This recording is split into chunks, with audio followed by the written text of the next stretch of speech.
Is. Howdy Fort Bend, William Ferguson here, coming to you from a field location in Sugar Land, Texas. I'm coming to you today with a super special friend of mine. This is Andrew Wolf. Andrew knows everything about Sugar Land, but today Andrew's going to tell you a story about how he had a negative experience regarding some updates in our city. Andrew, thanks for being on Howdy Fort Bend today. So a couple of months ago, several companies were coming into Sugar Land to update our internet service providers. Internet service? What kind of internet? Are you getting fiber optic or what? Yep, they're upgrading to fiber. Okay. And that's required a lot of infrastructure to be put in. Okay. And that infrastructure installation has been causing problems with lots of the community, our neighboring towns. They're boring lines underneath our property and the city property to install the fiber. So just let me pause you. Are they doing this front yard, backyard? Where are they doing this? Both. So some of it's on the front of a neighborhood. Right. When they did my area, they ran it in the backyard between all the houses. And they're not very careful, and they just go right through what's in the way. Okay. Even with using the 811 call before you dig, all of that stuff was totally ignored. Yeah. And they're cutting electrical lines. My house had no electricity for 3 days. Wow. There's people whose sewer lines and water lines are getting damaged.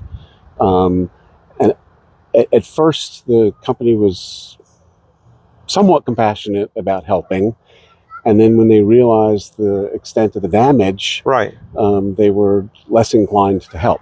So when you told them, like, what is the process? So did you first notify the city? Because the city, correct me if I'm wrong, is aware of all these processes. The first thing, I got a text from CenterPoint saying the electricity is out at your house. Okay. And after a couple of hours, I called the neighbor. Said, is your electricity back on? And they said it never went off. Uh-oh. And that's what triggered a call to CenterPoint. Sure. CenterPoint crews came out, and they're the ones that found that the main power lines to my house had been damaged. Right, and we're going to talk about that in a minute. That would be this? Mm-hmm. Okay, so going back to the city of Sugar Land and other cities, they authorize these projects within the right-of-ways. In your case, front yard or backyard right-of-ways. And in your case, your wire, your electricity was running in the backyard, and they were doing a project in the backyard that struck this. Is that correct? That is correct. So you notified 311 first, or you notified the fiber company? First I called CenterPoint. They confirmed that the system was damaged. Okay. And they said if the line is underground from the transformer to your house, you own it. A private line, yeah. Right. If it's above ground, they would fix it. And they said I had to call an electrician. And that's expensive, by the way. Yes. Yeah. The quotes that people are getting are, $11,000, $15,000. Yeah, it's crazy. It's a lot. And so I also contacted 311. Sure. Contacted the city attorney's office. Yes. And they informed me that the city's aware of this and they're taking steps to try and remedy it. But they can't fix the damage that's already done. They're doing everything they can to prevent further damage and holding the companies responsible. So 311 or the city essentially says, thank you for reporting it. We're not fixing it, correct? Correct. We're not fixing it. Notify the company. Is that correct? Yes. Okay, so then you contacted, was it Easy Fiber? Yes. You contacted Easy Fiber in your case, because I do know that AT&T did a big project also in Sugar Land. Don't know if they're still doing it. So your case was Easy Fiber. You contacted them, and they ran to your aid, and they said, here, we're so sorry. So initially, I spoke to a woman there named Martha Armstrong, who's the director of operations, and she was really helpful. Oh, good. And said, we're going to see what we can do. And it gets handed off to the construction side of Easy Fiber, and that's where the delays started.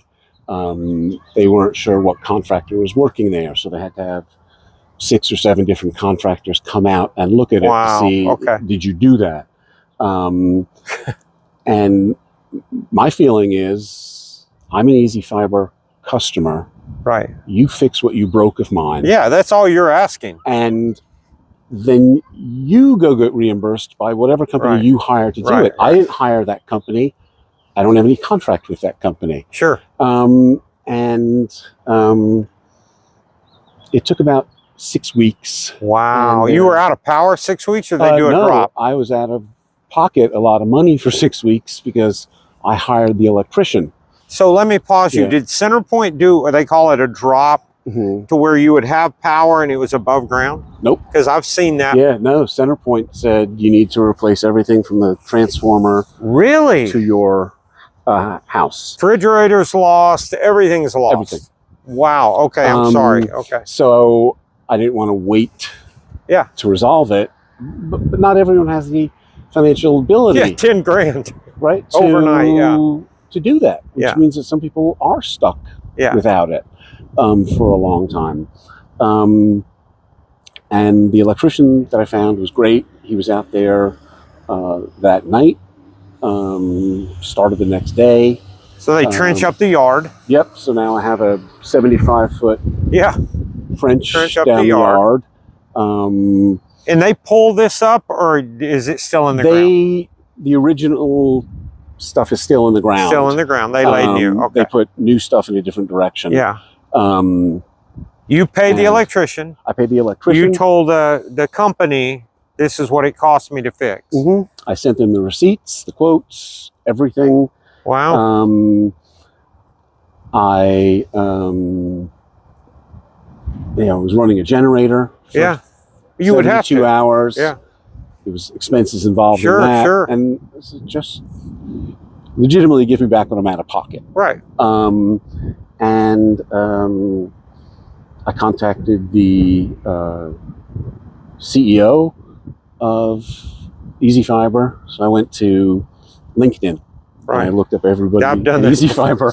So now I've done that. And contacted their sales manager. And, and they were all wanting to be helpful. Oh, good. But they weren't going to pay until they know who they were going to bill. Right. And I think that's financially, I get that as a business owner. I do too. I do too. But take care of your customer. Yeah, it's not you. that company now has this horrible reputation throughout all of Houston. That's unfortunate. For doing that. Yeah. On the flip side, I stayed with them as an internet service provider because they have the best quality service and fantastic customer service. Wow. Once they've installed it. So just fix what you broke. Yes. Yeah. And they did that. And so how long from broke to fixed, paid, your situation resolved? How long? 6 weeks. Wow. So 6 weeks from when the power went out till I got a check. And you were out of power how long? 3 days. 3 days. Your electrician got it back up and running. And then you essentially got diligent and you got paid. Yep. Total of 6 weeks. Yep. It required all new lines to the house. Wow. A new box for the meter. Wow. And a new meter. So it wasn't just the wiring. Yeah. Okay. And I have to give kudos to the city of Sugar Land. Yeah. The public works guys were great. Yeah. And the permitting folks came out and they were there. They stayed late the night that my meter was getting put back in. This is some good news. Thank you. Right. Yeah. They're like, we're supposed to be out of here, but you know what? That means you want electricity until 8 o'clock tomorrow morning. So Sugar Land folks did a great job. I know Public Works and the city attorney's office are keeping records because they're not only damaging my property and other people's property, they're destroying city-owned property, which is costing hundreds of thousands of dollars of tax dollars to repair. Hey, so I'm going to do something corny. You don't have to move. May I see this for a moment? Sir. I'm going to take this to the camera, and you hold our position, so I'll get right back to where we were. And so I want people to see. It doesn't look like much, Andrew, but it's enough to short the system, and you have no power. Correct. So a metal grounding rod went right through those. Wow. And thank God whoever hammered it in there didn't get electrocuted. Yeah, no, I'm with you. But it's something you should know. I'm starting to see on next door. Right.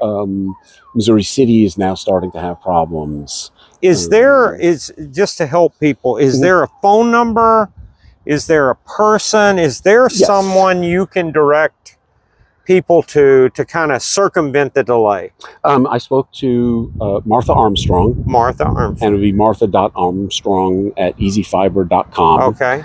And you can call 713-255-7500. Okay. And she's been helpful. She was really helpful. Again, it's a big company. Exactly. You know, it's not mom and pop will run over there with a shovel.